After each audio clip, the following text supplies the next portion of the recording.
This channel is supported by Truefire. Well, what is this all about then? It's the Truefire Summer Music Festival. What I'm going to tell you about, you can get 1 month of All Access for just $1. The All Access, you can dip in and out of every single course on Truefire, so that's a really great way to get some awesome courses down you. Here's another reason that I know that digital modelling has not yet peaked, which was a thing I was talking about yesterday as regards to what Rob Chapman was saying about it. So, what does the Boss GT1 have going for it that the Axe-Fx 3 doesn't? Probably not a lot, but there is one particular feature that I wanted to talk about in this video. I'm going to just pull up a little tone that I dialed in on GT1 using a little feature which is fairly unique to the Boss GT1. It's not on any of the other Boss devices that I'm aware of, but I think this is a little bit of an indicator about where the next kind of digital modelling stuff could make significant advancements. And we can maybe talk about in the context of the Helix Stadium, what we know about that as well. But this is a huge area. I think that there are gigantic leaps to be made that go beyond what a real amplifier and real analog rig can even do. And this is kind of, I think, the next sort of frontier where digital modeling stuff can go beyond.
The feature that the GT1 has that doesn't seem to my eyes to exist in much else, I'll show you what it does here. Now, I've chosen the GT1 to make this kind of point because I think it's actually quite an interesting... Yeah, so if we go over here, we've got this easy edit screen. So tone, vibes and echo. So we've got 3 knobs that control this. So basic.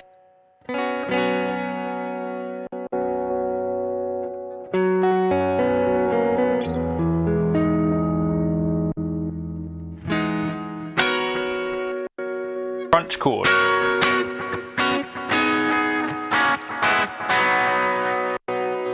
Combo.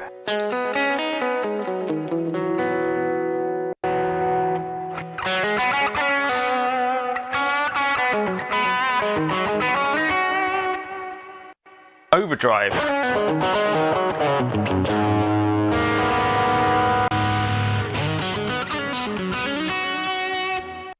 Classic rock.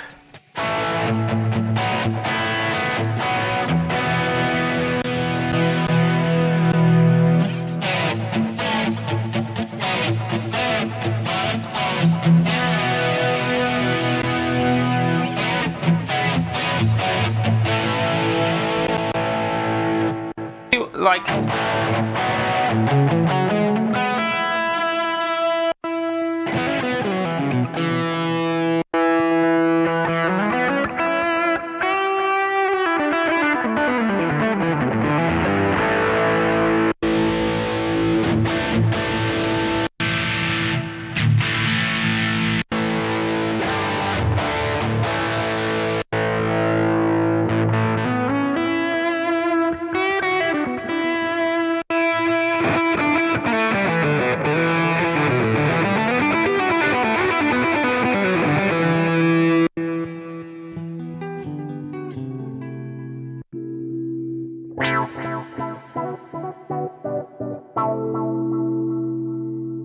20 tones in there where we're actually editing like multiple blocks at a time.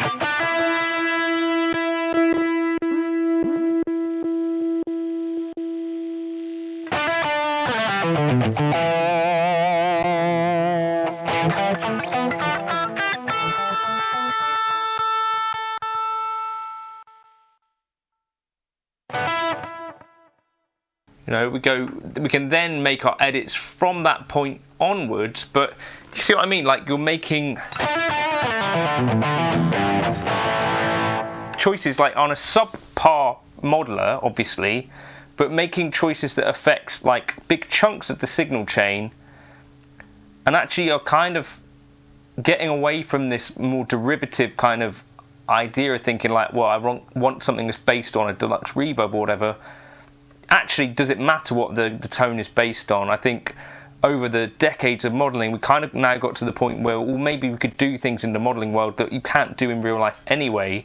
So what does it particularly matter? Once you get to that point of pretty good accuracy, should then become about, actually, what do I actually want this thing to sound like? Actually, I'm going to say actually more.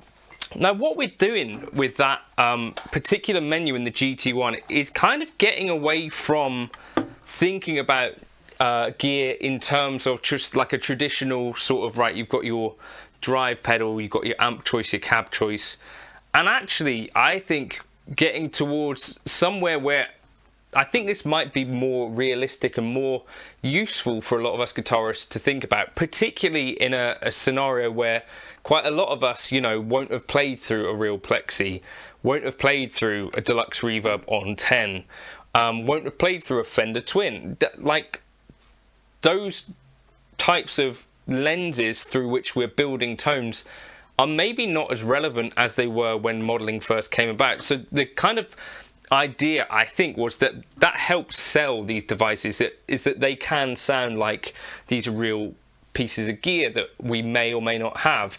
You could do an A/B test, but so what?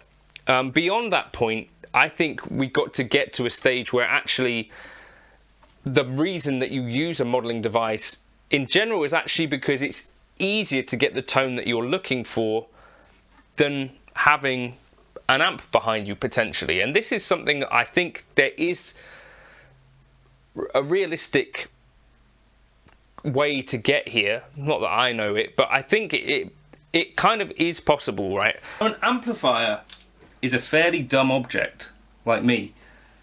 It has knobs.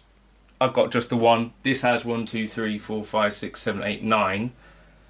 But it has no way of knowing, and this is a thing I saw John Mayer talking about, where he was talking about this stuff as if like a tube amp could do things that a modeler could not do, because a modeler doesn't know certain things. Well, actually, what a modeler could do in a digital modeling piece of gear is actually analyze signal going in and compare it to what it thinks you want to hear, and it could make adjustments in that way. An amplifier cannot do that. They've never been able to do that, and they never will. Modeling doesn't have that limitation, right? You could have this thing going on where it's like, right, the modeler looks at the signal going in, analyzes the EQ of it, and then spits something back out based on what it thinks you're telling it you want to sound like. Equally, like if you're playing in a room and you're thinking, right, this sounds too bright. At the moment in a modeling device, you have a few things that you could do. You could go in and EQ stuff, you could high cut stuff. But in a world where digital modeling has peaked, I think you just tell that device, well, actually, this is too bright for me. Make some adjustments that don't like brutally change the tone and don't get honky, but do actually soften the feel of this thing. Do you know what I mean? I don't think digital modeling is done, frankly, until we get to a state where it's kind of like where you don't necessarily have to be an expert to get really good tones out of these things. So I think profiling and stuff like that has helped with that, but in some ways you need to already have the tone ready, you know, when you start setting up a mic for it, or whatever you're going to do with your kemper or your nam or whatever. Like, the tone already has to be built. In the same way, when it comes to like actually trying to find a profile that works for you, you kind of got some of the same problems that you might have if you're going through a modeler and trying to find bits that work for you, it's like, well, what do I want? That's not quite the tone that I had in mind. So there's still, I think, this huge gap between, you know, even someone like me who uses modeling all the time, and sometimes, you know, like I pull up that GT1 thing, it's like, well, I don't think it's quite what I want, but it would take me ages to actually go and make changes that I could be sure were closer to what I wanted. And something that I think might actually be some way of like having a glimpse of what might be coming here was in the Helix Stadium, there's this screen, it was Focus View they called it, where basically you could drag to the corner of the screen and it would be going through a few different sort of sounds. And I think this is kind of, I think, what I mean by this, where it's no longer something that necessarily even looks like an amplifier, but like you could imagine something like a Chaos pad where you drag it to the top and it's like, well, that's actually a brighter tone. I don't know, you drag it to the bottom, well, that actually scoops the mids a little bit. And actually just experimenting, because, you know, if I look at an EQ or something like that, sometimes I don't know what I'm going to be doing. If I look at my signal chain as a whole, I have to go in and then go, right, well, what would I change here? And on the fly, it's not actually that easy on even the quickest devices to get something that's going to work for you on a gig. And I think that is definitely an area where digital modeling has not peaked. We're not really even close to it, I don't think. I think still the devices, as easy as they are to use, are still pretty time consuming. You need to kind of start to understand things about signal chain, things about real amps that these things are based on, like all of the same flaws that came along with real amps, as well as some extra ones like aliasing and fizz and all these kind of things, still exist. And it's very easy still to end up like with a tone that you're not happy with, especially on a gig. I don't know, let me know your thoughts in the comments. Is this an area where you think, actually, yeah, there is some improvement to do still? Like, you know, a GT1 can sound pretty good, and it has the capability to, I think, sound pretty much on par with a lot of these things, but there's not necessarily an easy way to close the gap on any of these units yet. It's kind of the thing, closing the gap between what your mind's ear wants to hear, or what you think you want to hear, and what you're actually able to get out of a modeler without being a total expert genius on it.